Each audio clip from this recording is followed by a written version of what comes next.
మీ salary ప్రతి నెల cash రూపంలో విత్డ్రా చేసుకుంటున్నారా? ప్రభుత్వం కొత్త రూల్ని తెచ్చింది. మీరు ఎంత విత్డ్రా చేయొచ్చో దానికి ఒక లిమిట్ని తెచ్చింది. కాదని ఎక్కువ క్యాష్ ట్రాన్సాక్షన్స్ చేసినట్లయితే 84% వరకు మీరు ఫైన్ పే చేయాల్సి ఉంటుంది. ఫర్ ఎగ్జాంపుల్ 20,000 క్యాష్ ట్రాన్సాక్షన్ అనుకోండి, చూడ్డానికి చిన్న అమౌంటే. రూల్స్ పాటించకపోతే 16,000 రూపాయల వరకు మీరు ఫైన్ పే చేయాల్సి ఉంటుంది. ఇదేం రూల్స్ రా బాబు, నా శాలరీ విత్డ్రా చేసుకోవడానికి లిమిట్ 20,000 రూపాయల క్యాష్ ట్రాన్సాక్షన్ దాటితే 84% ఫైన్. ఎందుకు ఇలాంటి రూలు? ఎంతో మంది హ్యాండ్ లోన్స్ తీసుకుంటాము, జస్ట్ ఒక మంత్కి రా అని ఒక 20,000 ఎక్స్చేంజ్కి తీసుకుంటాం కదా, దీనిపైన కూడా రూల్స్ ఉంది. ఒక బిజినెస్ నడుపుతున్నారు, ఎవరో కస్టమరు బల్క్గా తీసుకున్నారు, క్యాష్ ట్రాన్సాక్షన్ చేశారు. ఒక ప్రాపర్టీ అమ్ముతున్నారు, డీల్ అయ్యింది, 30,000 రూపీస్ అడ్వాన్స్ ఇచ్చాడు, అది క్యాష్ అనుకోండి, అప్పుడు కూడా ఈ రూల్స్ వర్తిస్తుంది. మీ రిలేటివ్ మీకేదో ఎమర్జెన్సీ అని ₹1,00,000 మీ అకౌంట్కే ట్రాన్స్ఫర్ చేశారు, ప్రూఫ్ లేకపోతే అది కూడా ప్రాబ్లం అవుతుంది. ఇన్కమ్ ట్యాక్స్ డిపార్ట్మెంట్ మీ దగ్గర ఎక్స్ప్లెనేషన్ అడగొచ్చు. ఎందుకు ఇలా? ఈ రూల్స్ ఏంటి, ఎలా వర్తిస్తుంది, మనం ఎలా సేఫ్గా ట్రాన్సాక్షన్ చేసుకోవాలి, వీటన్నిటి గురించి ఈ వీడియోలో డీటెయిల్గా తెలుసుకుందాం. సో వీడియో ఎండ్ వరకు తప్పక చూడండి. నమస్కారం, నేను అభిషేక్ రామప్ప.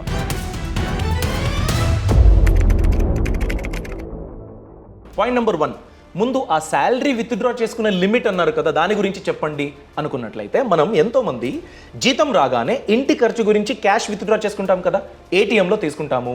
రెంట్ పే చేయాలి, యూటిలిటీస్ గురించి, ఎలక్ట్రిసిటీ బిల్లు, వాటర్ బిల్లు, వీటన్నిటి గురించి క్యాష్ విత్డ్రా చేయడం అలవాటు. ఇప్పుడైతే యూపీఐ వచ్చేసింది, ఎంతోమంది యూపీఐలో ట్రాన్సాక్షన్ చేస్తారు.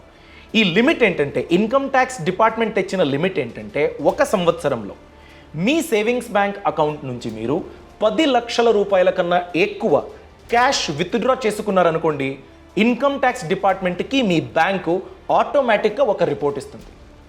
ఇప్పుడు అభిషేక్ తన అకౌంట్ నుంచి 12 lakh రూపీస్ ఈ సంవత్సరంలో విత్డ్రా చేసుకున్నాడు అని ఒక ఇన్ఫర్మేషన్ని మీ బ్యాంకు ఎవరూ అడగకుండా ఇన్కమ్ ట్యాక్స్ డిపార్ట్మెంట్కి ట్రాన్స్ఫర్ చేసేస్తుంది.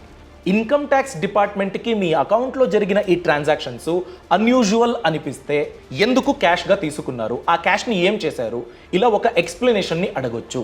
అలానే ఈ క్యాష్ విత్డ్రావల్ గురించి ఇంకో రూల్ ఆల్రెడీ ఇంప్లిమెంటేషన్లో ఉంది.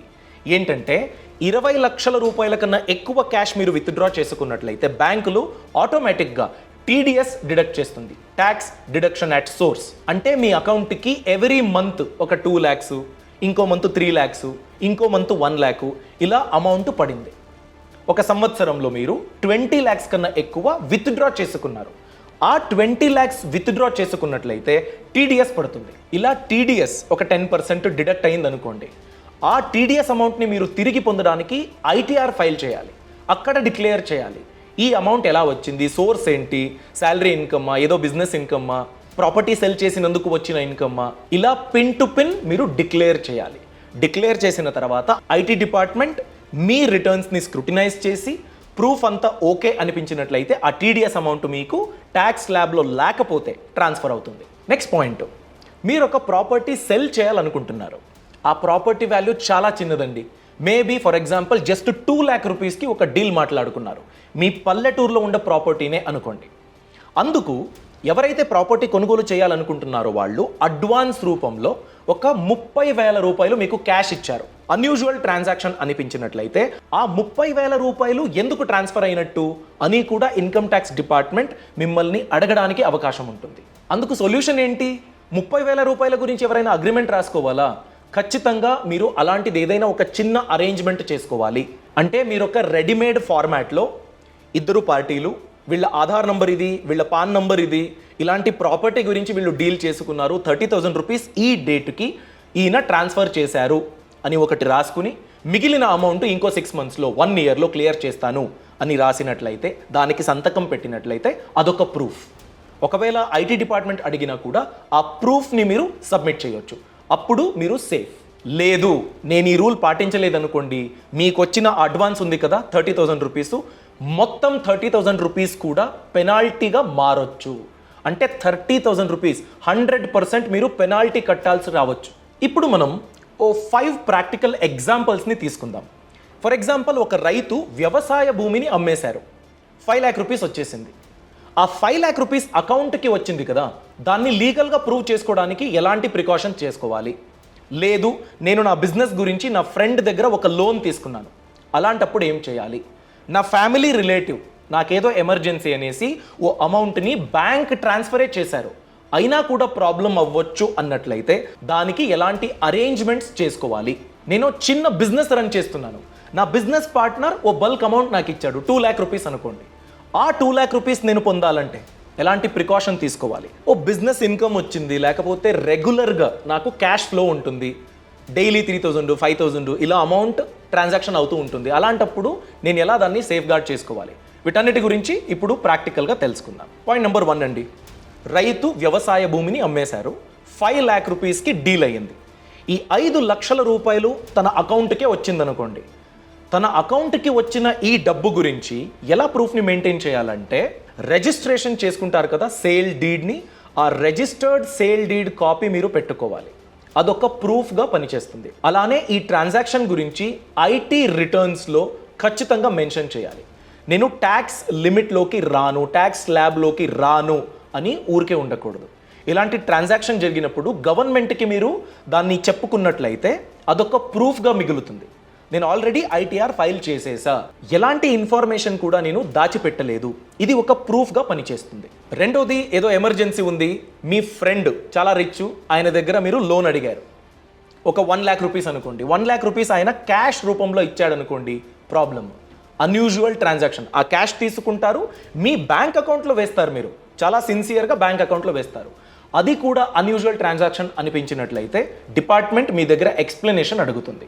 సో దానికి మీ దగ్గర ఉన్న సొల్యూషన్ ఏంటి? నెఫ్ట్, ఆర్టీజీఎస్, యూపీఐ ఇలాంటి ఏదైతే ట్రేసబుల్ వే ఉన్నాయో ఆ బ్యాంకింగ్ ఛానల్ ద్వారా మీ అకౌంట్కి వచ్చేటట్టు మీరు చూసుకోవాలి. అలానే మీ ఫ్రెండ్ యొక్క పాన్ నంబర్ మెన్షన్ చేసిన సింపుల్ లోన్ అగ్రిమెంట్ మీరు రాసుకోవాలి. 1 lakh rupees పలానా వ్యక్తి దగ్గర నేను తీసుకున్నాను, 6 monthsలో నేను తిరిగి చెల్లిస్తాను, 1 yearలో తిరిగి చెల్లిస్తాను. ఆ డీటెయిల్స్ ఉండాలి, ఆయన పాన్ నంబర్ ఉండాలి, డేట్ ఉండాలి, మీరు సైన్ చేయాలి. ఇంతున్నా ఓకే. మూడోది, ఫ్యామిలీ రిలేటివ్స్ నుంచి మీరు ఏదైనా అమౌంట్ తీసుకున్నట్లయితే, ఏదో ఎమర్జెన్సీ మీ కజిన్ మీకు ట్రాన్స్ఫర్ చేసేసారు, 1 lakh rupees అనుకోండి. అలాంటప్పుడు కొన్ని కండిషన్స్లు ఉన్నాయి. స్పెసిఫిక్ రిలేటివ్ అయితే పేరెంట్స్, సిబ్లింగ్స్, నా తమ్ముడు, నా చెల్లెలు, స్పౌస్, నా వైఫ్, లేకపోతే నా హస్బెండో, ఇలా ఎవరైనా స్పెసిఫిక్ రిలేటివ్స్ గిఫ్ట్ ఇచ్చినట్లయితే ప్రాబ్లం లేదు. అదే వేరే ఎవరైనా మీకు గిఫ్ట్ రూపంలో ఇచ్చినట్లయితే దానికి ఒక లిమిట్ ఉంది. 50,000 rupees కన్నా ఎక్కువ అమౌంట్ని గిఫ్ట్గా ఇచ్చినట్లయితే దాని మీద ట్యాక్స్ కట్టాల్సి ఉంటుంది. సో మీరు ఐటీఆర్ డిక్లేర్ చేసేటప్పుడు అది కూడా ప్రాబ్లం అవుతుంది. మీ అకౌంట్కి వచ్చిన ఆ గిఫ్ట్ అమౌంట్ మీద మీరు ట్యాక్స్ కట్టారా, ఆయనకి అంటే ఎవరైతే మీకు గిఫ్ట్గా ఇచ్చారో వాళ్ళకి ఆ అమౌంట్ ఎలా వచ్చింది, అది ట్రేసబుల్ రూపంలో వచ్చిందా, ఇది కూడా చాలా ఇంపార్టెంట్గా ఉంటుంది. సో దానికి మీరు ఏం చేయాలంటే ఒక చిన్న గిఫ్ట్ డీడ్ రాసుకుని ఆ అమౌంట్ తీసుకుంటే ఫ్యూచర్లో మీకు ప్రాబ్లం ఉండదు. లేకపోతే మీ అకౌంట్ ఓవరాల్ ట్రాన్సాక్షన్స్ని లెక్కించి ఏదైనా ప్రాబ్లం ఉన్నట్లయితే దానిపైన మీకు పెనాల్టీ ఛార్జ్ చేసే అవకాశం ఉంటుంది. ప్రభుత్వం రూల్స్ పాటించకపోతే ఎలాంటి ప్రాబ్లమ్స్ ఫ్యూచర్లో రావచ్చు అని ఇంత ప్లాన్ చేస్తున్నాము తెలుసుకుంటున్నాం కదా. 4th పాయింట్, మీ బిజినెస్ పార్ట్నరు మీ బిజినెస్ గురించి హెల్ప్ అవ్వాలని ఒక 3 lakh rupees ట్రాన్స్ఫర్ చేసేసారనుకోండి, అది కూడా మీ బిజినెస్ అకౌంట్కే. అలాంటప్పుడు కూడా మీరు కొన్ని జాగ్రత్తలు పాటించాలి. ఏంటి ఆ జాగ్రత్తలు? మీ పార్ట్నర్కి ఆ డబ్బు ఎలా వచ్చింది, దాన్ని ఐటీఆర్లో డిక్లేర్ చేశారా లేదా, ఇది ఇన్కమ్ ట్యాక్స్ డిపార్ట్మెంట్కి చాలా ఇంపార్టెంట్ అవుతుంది. అలాంటప్పుడు మీ పార్ట్నర్ ఏం చేయొచ్చు అంటే ప్రాపర్ బ్యాంకింగ్ ఛానల్ ద్వారానే మీకు మనీ అన్నది రావాలి, క్యాష్ రూపంలో కాదు. నెఫ్ట్, యూపీఐ, ఆర్టీజీఎస్ ఇలాంటి ఏవైతే ఫీచర్స్ ఉన్నాయో దాన్ని వాడుకుని ఆ బ్యాంకింగ్ ఛానల్ ద్వారా రావాలి. పాన్ డీటెయిల్స్, అడ్రస్ ఇవన్నీ డిక్లేర్ చేయాలి. ఎలాగో బిజినెస్ పార్ట్నరు డెఫినెట్గా అవన్నీ దొరుకుతాయి. దానికి జతగా ఆ వ్యక్తి యొక్క ఐటీఆర్ డీటెయిల్స్ని అటాచ్ చేయాలి. లేటెస్ట్ ఐటీఆర్ ఏవైతే వాళ్ళు ఫైల్ చేశారో దాన్ని అటాచ్ చేసినట్లయితే ఆ వ్యక్తికి ఈ 3 lakh rupees రావడానికి ఉన్న అవకాశాలు ఏంటి, దాన్ని డిపార్ట్మెంట్కి డిక్లేర్ చేశాడా లేదా, ట్యాక్స్ పే చేశాడా లేదా, ఇవన్నీ ట్రేస్ చేయడానికి అవకాశం ఉంటుంది. లాస్ట్లీ, మీకు శాలరీ కాకుండా వేరే బిజినెస్ ఇన్కమ్ ఉందండి, లేకపోతే మీరు ఏదో ఒక షాప్ని నడుపుతూ ఉన్నారు, ఒక కిరాణా స్టోర్ నడుపుతూ ఉన్నారు, ఎవ్రీ డే మీకు ఒక 3,000 5,000 క్యాష్ ట్రాన్సాక్షన్ అవుతూ ఉంటుంది. క్యాష్ అంటే మనం అనుకుంటాము ఫిజికల్గా నోటులు ఇస్తే మాత్రమే క్యాష్ అని, అలా కాదండి. మీ బ్యాంక్కి వచ్చినా కూడా, మీ బ్యాంక్ అకౌంట్కి ట్రాన్స్ఫర్ చేసినా కూడా క్యాష్ అనే లెక్కిస్తారు. అలాంటప్పుడు ఎలాంటి జాగ్రత్తలు మనం పాటించాలంటే, నాకు సెకండరీ సోర్స్ ఆఫ్ ఇన్కమ్ అనుకోండి, ఆ సెకండరీ సోర్స్ ఆఫ్ ఇన్కమ్ వస్తుంది అని నేను ఐటీఆర్లో డిక్లేర్ చేయాలి. ఎవరైతే మీకు పే చేస్తారో వాళ్ళు టీడీఎస్ డిడక్ట్ చేసుకుని మీకు ట్రాన్స్ఫర్ చేస్తారు. అలాంటప్పుడు వాళ్ళ ఐటీఆర్లో అది డిక్లేర్ అయి ఉంటుంది. మీరు ఐటీఆర్ ఫైల్ చేయలేదనుకోండి, అప్పుడు మీకు ప్రాబ్లం అవుతుంది. ఆయన తన ఐటీఆర్లో చెబుతాడు నేను ఇంత టీడీఎస్ డిడక్ట్ చేసుకున్నానని, మీ పేరు కింద టీడీఎస్ డిడక్ట్ అయిందని. మీరు టీడీఎస్ గురించి ఫైల్ చేయలేదనుకోండి, అప్పుడు మీకు ప్రాబ్లం అవుతుంది, ఎందుకు మీ డబ్బు గురించి మీరు ఫైల్ చేయలేదని. సో అది ఒక ప్రాసెస్. ఇంకొకటి ఏంటంటే, మీరు పార్ట్ టైమ్గా ఏదో పని చేసి ఒక డబ్బుని సంపాదిస్తున్నట్లయితే ఫార్మాట్లు ఉంటాయి, చాలా సింపుల్ ఫార్మాట్లు. అలాంటి ఫార్మాట్లో ఒక ప్రూఫ్ని రెడీ చేసుకుని ఎవరైతే మీకు పే చేస్తున్నారో వాళ్ళు ఏ కెపాసిటీలో పే చేస్తున్నారు, వాళ్ళ డీటెయిల్స్ ఏంటి, ఏ కారణం కింద మీకు ఆ పేమెంట్ అనేది జరుగుతుంది, దాని గురించి ఒక ఫార్మాట్ని రెడీ చేసుకుని ఆ ఫార్మాట్లో ఇన్ఫర్మేషన్ ఎంటర్ అవ్వాలి. అది కూడా ప్రూఫ్గా పనికొస్తుంది. ఒకవేళ డైలీ 3,000 5,000 ఇలా ఇన్కమ్ వచ్చే ట్రాన్సాక్షన్స్ అయ్యే అవకాశం ఉంటుంది కదా, అలాంటి వాళ్ళు ఎలా చేయాలంటే, మీరు బల్క్గా కొన్నారనుకోండి, ఇన్వాయిస్ జనరేట్ చేయాలి. మీరు ఎవరికో అమ్ముతున్నట్లయితే దాని గురించి కూడా బిల్ రికార్డ్స్ ప్రాపర్గా మెయింటైన్ చేయాలి. ఎవ్రీ డే ట్రాన్సాక్షన్స్ ఎలా జరుగుతుంది, యూపీఐ రూపంలో అయితే దాని గురించి ఆటోమేటిక్ ట్రాక్ ఉంటుంది.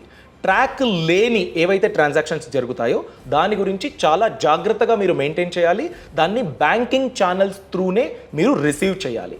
జిఎస్టీ గురించి కొన్ని లిమిట్లు ఉన్నాయి. సర్వీస్ అయితే 20 lakhs, ప్రోడక్ట్స్ అయితే 40 lakhs, ఇలా ఒక లిమిట్ ఉంది, యాన్యువల్ లిమిట్ అని. ఒక సంవత్సరానికి ఎంత ట్రాన్సాక్షన్ చేయొచ్చు అని. ఆ ట్రాన్సాక్షన్ లిమిట్ మీరు ఎక్సీడ్ అయ్యారనుకోండి, మీరే వాలంటరీగా జిఎస్టీ రిజిస్ట్రేషన్ అన్నది చేపించుకోవాలి. అలాంటప్పుడు కూడా ఒక ట్రేసబిలిటీ ఉంటుంది. ఇంతవరకు మనం డిస్కస్ చేసాం కదా, దీంట్లో మెయిన్ పాయింట్ ఏంటంటే ట్రేసబిలిటీ. మీకు డబ్బు ఎలా వచ్చింది, ఎవరిచ్చారు, ఎందుకు ఇచ్చారు, ఆ ఉద్దేశం ఏంటి. ఆ డబ్బు వచ్చింది కదా, దాని గురించి మీరు గవర్నమెంట్కు చెప్పారా లేదా, ఇంతేనండి. మీరు ఏదైతే దాచిపెట్టడానికి ట్రై చేస్తారో, సిస్టంలో రిపోర్ట్ చేయకుండా వేరే మార్గం మీరు ఎంచుకున్నట్లయితే అది గవర్నమెంట్కి తెలిసిపోతుంది. ఇదే బాటమ్ లైన్, ఇంతే. మీ యూపీఐ ట్రాన్సాక్షన్ గురించి గవర్నమెంట్కి తెలుసు, మీ బ్యాంక్ అకౌంట్కి పాన్ కార్డ్ లింక్డ్గా ఉంది, ఆధార్ కార్డ్ లింక్డ్గా ఉంది. సో మీరు ఏదో ఒక బ్యాంక్ అకౌంట్ని గవర్నమెంట్కి తెలియకుండా మెయింటైన్ చేయడానికి అవకాశం అయితే లేదు. ఎవరైతే మీకు ఇస్తున్నారో, మీకు ఇచ్చినట్లు వాళ్ళు సిస్టంలో డిక్లేర్ చేసి ఉంటే, మీరు దాన్ని దాచిపెట్టినా కూడా అక్కడొక లూజ్ ఎండ్ ఉంటుంది. ఇది మ్యాచ్ అవ్వట్లేదేంటి అని ఐటీ మిమ్మల్ని అడగొచ్చు, ఇన్కమ్ ట్యాక్స్ డిపార్ట్మెంటు. ఇలా ఎలాంటి క్యాష్ ట్రాన్సాక్షన్స్ అయినా అది సిస్టంలోకి రావాలి. సిస్టంలో ఒక లెక్క ప్రకారంగా అది జరగాలి. బ్యాంకింగ్ ఛానల్ త్రూవే జరగాలి. ఎవ్వరు కూడా అకౌంటబుల్గా లేని ట్రాన్సాక్షన్స్ చెయ్యకూడదు. ఒక రైతు అయినా సరే, ఒక బిజినెస్ ఓనర్ అయినా సరే, ఒక చిన్న కూరగాయల షాప్ నడుపుతున్న ఒక వ్యక్తి అయినా సరే, ఎవరైనా సరే బ్యాంకింగ్ ఛానల్స్ని డీవియేట్ చేయకూడదు. దీన్ని ఇంప్లిమెంట్ చేయడానికి ఐటీ డిపార్ట్మెంటు ఇలాంటి స్ట్రిక్ట్ రెగ్యులేషన్స్ని తీసుకొచ్చింది. మీ బ్యాంకులు కూడా తప్పు చేసినట్లయితే వాళ్ళకి కూడా పెనాల్టీ ఉంటుంది. అందుకేనండి ఈ రూల్స్ చాలా స్ట్రిక్ట్గా పాటించండి. లేకపోతే మీరు ఎక్స్ప్లెయిన్ చేయలేని పరిస్థితిలో ఉంటే, అలాంటి అన్ఎక్స్ప్లెయిన్డ్ క్యాష్ గురించి, అలాంటి అన్ఎక్స్ప్లెయిన్డ్ బ్యాంక్ ట్రాన్సాక్షన్ గురించి మీరు 84%, కొన్నిసార్లు 100% కూడా ఫైన్ కట్టాల్సి వస్తుంది. ఈ ఇన్ఫర్మేషన్ మీకు నచ్చినట్లయితే లైక్ చేయండి. ఎవరికైతే ఈ సమాచారం ఉపయోగపడుతుందో వాళ్ళకి వీడియో లింక్ షేర్ చేయడం అస్సలు మర్చిపోవద్దు. Thanks for watching. All the best. Boss Wala. Be the boss.